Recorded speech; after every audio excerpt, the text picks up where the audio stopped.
নমস্কার, কেমন আছেন সবাই? আশা করছি খুব ভালো আছেন। আমি আরেকটা ভিডিও নিয়ে তুলে ধরেছি। এটা আজকের রেসিপি ইঁচড় আর ডিমের রেসিপি। তো ইঁচড় সবাই এমনি সিম্পল রান্না করে আলু দিয়ে, বাট আমি বানাবো ডিম দিয়ে। যেহেতু ডিম দিয়ে বললাম এঁচড় আলু সবজিটা করব, তো ডিমটাকে আমি ভালো করে সর্ষের তেলে ভেজে নেব। আর এটা আমি ছোট ছোট ঝুরি ভাজার মতো ভেজে নেব। আর ওর আগে যেটা আমি ভেজেছিলাম শুকনো লঙ্কা আর জিরে, ওটা শুকনো কড়াইতে ভেজে নিলাম, কারণ ওর যে স্মেলটা সেটা অসাধারণ একটা স্মেল আসে, সেই জন্য আগে ভেজে নিলাম। আর এদিকে আমার ডিমটা প্রায় শেষের মধ্যে। আর এদিকে আমি ইঁচড় ভালো করে কেটে ধুয়ে রেখেছিলাম, ওটা আমি ওই সর্ষের তেলে দিয়ে দেবো। একটু সর্ষের তেল দিয়েছিলাম, তারপর আলুটাও দিয়ে দিলাম আর একটু দেবো লবণ। এটাতে হলুদ দেবো না। ব্যাস এটাকে একটু লাল করে ভেজে নেব ঢাকা দিয়ে দিয়ে, কারণ এঁচড়টা একটু সেদ্ধ হতে টাইম লাগবে। এই যে আমি এঁচড়টাকে ভালো করে লাল করে ভেজে নিয়েছি। এবার ওই কড়াইয়ে আমি সর্ষের তেল দিয়ে দেব, তারপর একটু দেব কালো জিরে আর দেব এমনি জিরে।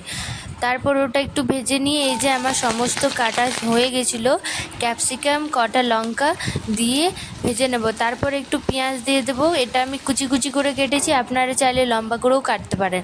ব্যাস এটাকে লাল করে ভেজে নেব। তারপর দেব টমেটো, এটাও ভালো করে ভেজে নেব। তারপর পালা এবার মশলা দেওয়ার, কারণ মশলা আমি দিই লাস্টে আর টমেটোটা দিই আগে, কারণ টমেটোটা একটু তেলে ভাজবে না তো একটু ভালো লাগবে খেতে। তারপর মশলা দিয়ে দিলাম যা ছিল, জিরে বাটা, লঙ্কা বাটা, রসুন বাটা, আদা বাটা। ব্যাস এই সমস্ত মশলা আমার একটু ভালো করে ভেজে গেল। তারপর আমি দিয়ে দেবো লাস্টে কাশ্মীরি লঙ্কার গুঁড়ো, রান্নার রং আসার জন্য আমি ওটা কিন্তু ইউজ করলাম। তারপর হলুদ লবণ পরিমাণ মতো আপনারা দিয়ে দেবেন। ব্যাস এটাও ভালো করে কষে নেব। আর এখানে একটু আমি জল দিয়েছিলাম, তো জল দিয়ে দিয়ে ভাজলে কারণ লেগে যাবে না, তোমার ভালো হবে মশলাটা। তো ইঁচড়টাও আমি দিয়ে দিলাম। এবার এটাকে সমস্ত জিনিসটাকে আমি ভালো করে কষে নেব।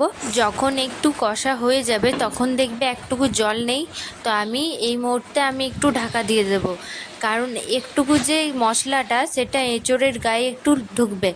তো আমি আবারও ভালো করে কষে নিয়ে জল দিয়ে দেবো। ব্যাস তারপরে এটা ফুটতে দেবো। এই ভিডিওটা ভালো লাগলো কি লাগলো না? হ্যাঁ জানি লাগলো। তো কি করবেন, চ্যানেলটা আমার সাবস্ক্রাইবার করে দেবে, আমি তাহলে এরকম ভালো ভালো ভিডিও আপনাদের কাছে নিয়ে তুলে ধরবো।